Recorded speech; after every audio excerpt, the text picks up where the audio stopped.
You know, sometimes people get upset with me, especially those in the trucking industry, when I tell people asking about getting into the trucking industry that the worst decision they can make is to get into the trucking industry. There was a time when it was worthwhile to drive a truck. Even when I first started, despite all the issues that the government created, I mean, government absolutely goes out of its way to create these issues per request of the corporations.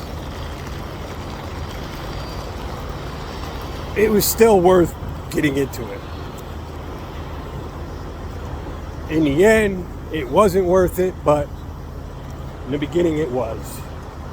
But it's just not worth getting into it anymore.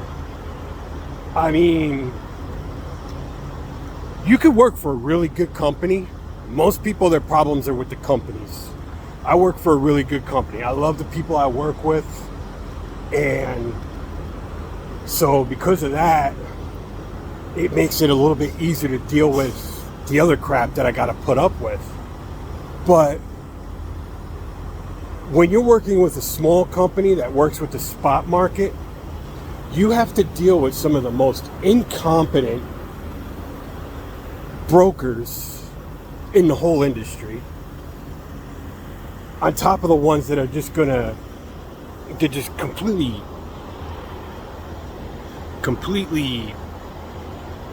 impotent when it comes to respect, not only for truck drivers, but anybody at all on the road, including their own family, their own children, their own loved ones. They don't care. They absolutely care about nobody. And when you're working with the spot market, you got to deal, the majority of the brokers you're dealing with are exactly like that. For example, I'm supposed to be going to a funeral. My dispatcher got me a load to make sure I could be back here in Georgia on time so that I could meet up with my girlfriend and we could drive to New York and go to this funeral. And it turned out that the load, my dispatcher knew that we were picking up totes. Now in the trucking industry, there's different kind of totes. There's these cage totes, which are different from the little chicken, poultry type totes and retail type totes, but they're still all called totes. But there's these big cage totes, and these big cage totes are IBCs. In order to haul IBC, you need to have a tanker endorsement. You can't even haul empty IBCs without a tanker endorsement. Now, could you get away with hauling them?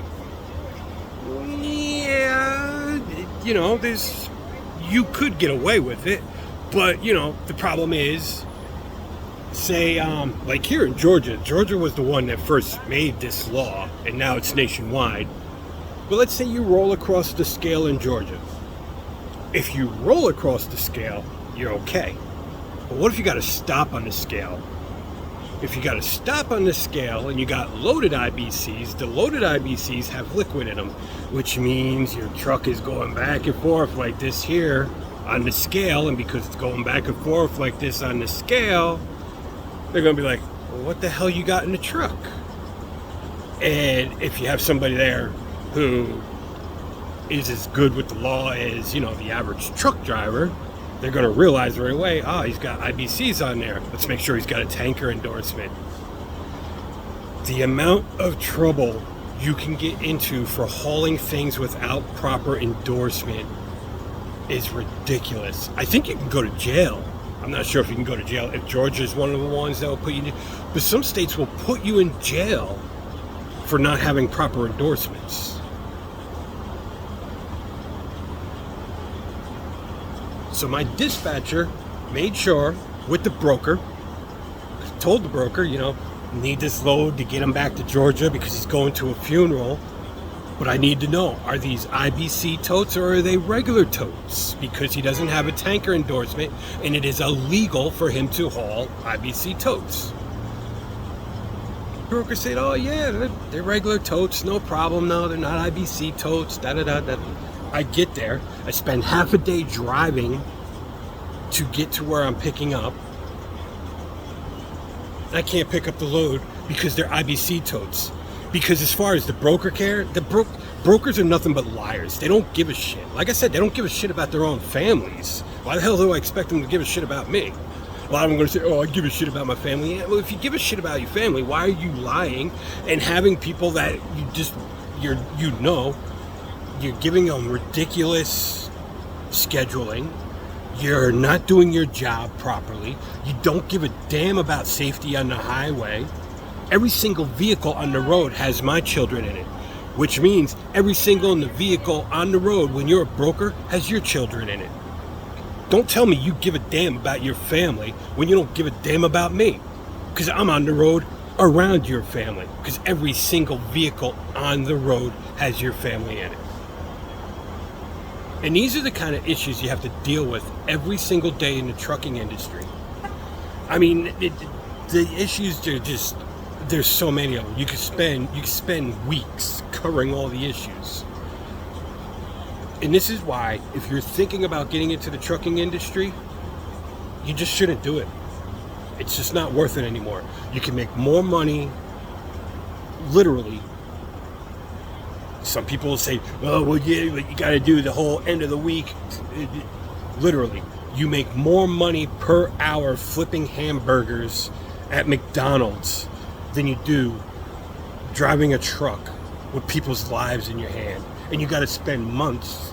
The school I went to was 6 months. Some schools it's as little as 2 weeks. It depends how good the school is. But still, you spend anywhere, generally you spend 2 to 3 months. Really good school, you're going to spend, 6 months, 7 months training for this. And it's not worth it. Because the brokers absolutely don't care. They're going to lie to you about everything. They're going to put you in a position. They make you forced to choose between putting food on your table or doing the right thing. And if you got kids at home and you're worried about feeding your family, that's how people do the stupid thing. And the brokers know it. And like I said, they don't even give a shit about their own families. So what makes you think they're going to give a shit about you and yours? Because if they did give a shit about their own families, they wouldn't be lying to truck drivers all the time and putting their families at risk. So, if you're thinking about getting your CDL and driving a truck, absolutely do not do it. It is the worst decision you can make.